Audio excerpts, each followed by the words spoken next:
Assalamualaikum warahmatullahi wabarakatuh. Saya Faiz Gifari, mahasiswa Teknik Elektro Unsud 2017, ingin mempresentasikan hasil dari kerja praktik saya di PT Telekomunikasi Indonesia yang berjudul Implementasi Monitoring Performansi Optical Line Terminal Huawei dengan Dashboard e-Booster di PT Telkom di V3 Bandung. Latar belakang, sistem telekomunikasi sangat erat kaitannya dengan proses pertukaran informasi melalui jarak jauh. Informasi tersebut dapat berupa data, suara, maupun video yang dikirimkan melalui sebuah transmisi.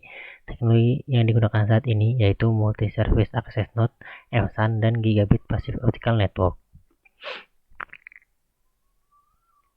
Tujuan dari pelaksanaan kerja praktik di PT Telekomunikasi Indonesia adalah 1. Mempelajari tentang media transmisi fiber optik, 2. Mempelajari tentang teknologi GPON, 3. Memahami tentang performansi perangkat OLT dan manfaat yang diharapkan dari pelaksanaan kerja praktik ini yaitu 1. Memperoleh pengalaman kerja di bidang akses network, 2. Menambah wawasan dan adaptasi di lingkungan kerja, 3. Mengetahui teknologi yang digunakan di PT Telekomunikasi Indonesia. Nah, di sini saya akan menjelaskan secara singkat profil perusahaan. PT Telekomunikasi Indonesia adalah suatu BUMN, badan usaha milik negara yang berawal dari sebuah badan usaha swasta penyediaan layanan pos dan telegraf yang didirikan kolonial Belanda pada tahun 1882 yang bergerak dalam bidang jasa telekomunikasi. Pada tanggal 1 Juli 1995, organisasi PT Telekomunikasi Indonesia berhasil merestruktur jenis jasa telekomunikasi menjadi 7 divisi regional dan 1 divisi network yang keduanya mengelola bidang usaha utama. Nah, di sini saya ingin menjelaskan pekerjaannya di divisi Access Network. Nah, ini merupakan jaringan dasar di mana kita bisa mendapatkan data, video, maupun suara. Di sini OLT sebagai interface antara pelanggan dan internet server provider. Nah, di sini ini kita sebagai pelanggan bisa mengakses data, suara, video di manapun, di gedung, di kampus, dan di apartemen. Selanjutnya teknologi triple play. Teknologi triple play yang pertama yaitu ada MSAN, Multi Service Access Node. Teknologi ini sebagai layanan triple play tapi yang berbasis tembaga, sedangkan ini teknologi GPON, Gigabit Passive Optical Network, merupakan teknologi layanan triple play tapi berbasis fiber optik yang transmisinya semuanya menggunakan kabel fiber optik. Nah, keunggulannya adalah bandwidth yang ditawarkan bisa mencapai 2,488 GB per second downstream sampai pelanggan tanpa ada kehilangan bandwidth. Nah, selanjutnya kita akan membahas tentang GPON, Gigabit Passive Optical Network. Nah, GPON tersebut mempunyai 4 perangkat penting, yaitu yang pertama adalah Optical Line Terminal OLT, yang kedua adalah ODC, Optical Distribution Cabinet, yang ketiga ada ODP, Optical Distribution Point, yang keempat adalah ONT, Optical Network Terminal, atau yang bisa kita sebut sehari-hari yaitu modem. Nah, selanjutnya adalah arsitektur GPON. Nah, di sini OLT merupakan sebagai otak dari berjalannya teknologi sistem tersebut. Jika OLT berjalan dengan baik, maka sistem akan berjalan. Nah, apa sih itu OLT?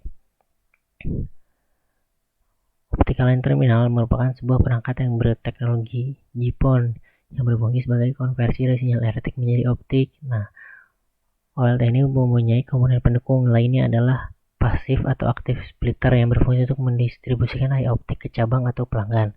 Perangkat OLT terletak di sentral lokal STO, Central Telepon Automate. Nah, prinsip kerja OLT sendiri yaitu OLT terhubung langsung dengan Metro Ethernet. Sinyal optik didistribusikan ke arah ONU melalui pasif filter. Nah, ONU ini mentransmisikan sinyal elektrik untuk layanan triple pada user, bisa voice, bisa IPTV, dan juga bisa sinyal atau data. Nah, selanjutnya bagian-bagian dari OLT. Bagian pertama yaitu modul pelanggan. Modul pelanggan itu bisa dilihat dari background gambar tersebut. Ini merupakan modul pelanggan. Selanjutnya adalah modul uplink. Modul uplink itu yang terdapat di tengah ini. Ini yang menghubungkan langsung ke Metro Ethernet untuk mengambil data, video, atau suara. Adalah modul kontrol. Bagian ini digunakan untuk mengontrol modul pelanggan yang berguna untuk memasukkan IP dan meregister di perangkat OLT. Dan modul catu daya. Modul ini merupakan tempat untuk menghubungkan tegangan listrik, bisa disebut dengan modul power. Nah, selanjutnya faktor kinerja OLT. Yang pertama itu adalah faktor pasif splitter, yang kedua adalah faktor kondisi lingkungan. Nah, OLT ini harus dijaga di lingkungan, harus diletakkan di ruangan yang dingin agar kondisinya selalu terjaga.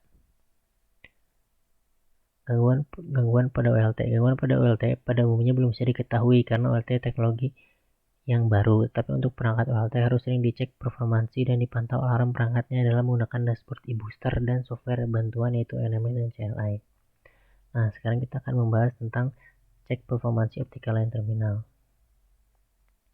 Nah, untuk mengecek performansi OLT terdapat beberapa parameter. Yang pertama adalah CPU load, yang kedua memori, reachability, temperatur, power status, node up and down, redundancy control, redundancy power, occupancy uplink, uptime, dan fan status.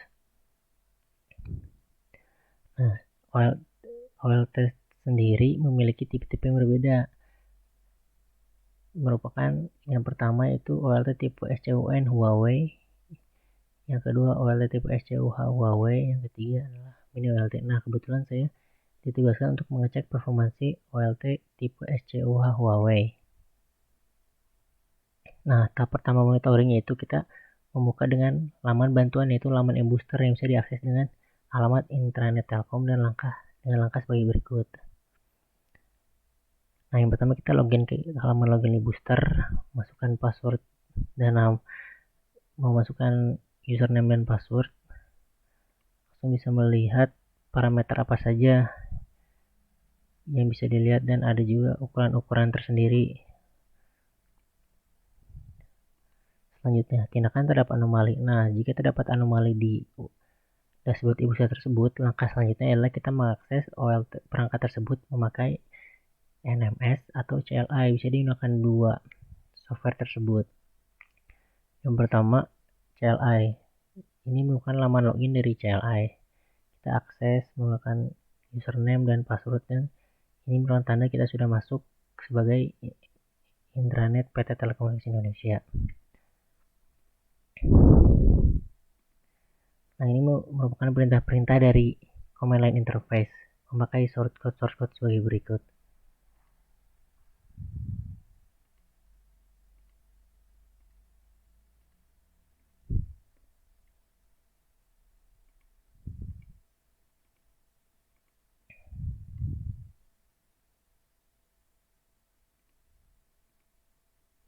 Nah, di sini saya akan menjelaskan tentang network management system.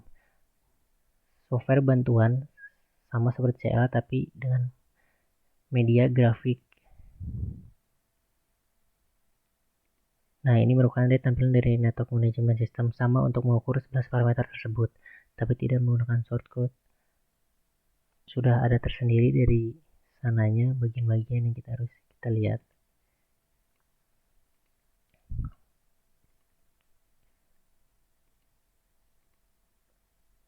Nah,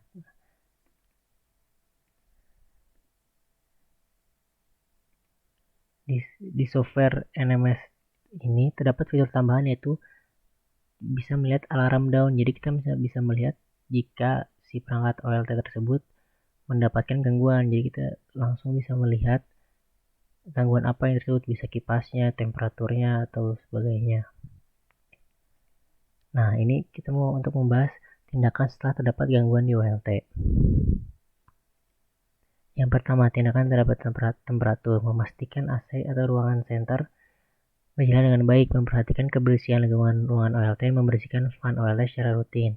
Tindakan terhadap uplink, menambah kapasitas uplink yang tersedia dari 1G menjadi 2G atau 10G. Tindakan terhadap CPU, mengganti card modul dengan kapasitas lebih besar, mengupdate software OLT agar menghilangkan bug. Nah, sekian presentasi dari saya. Assalamualaikum warahmatullahi wabarakatuh.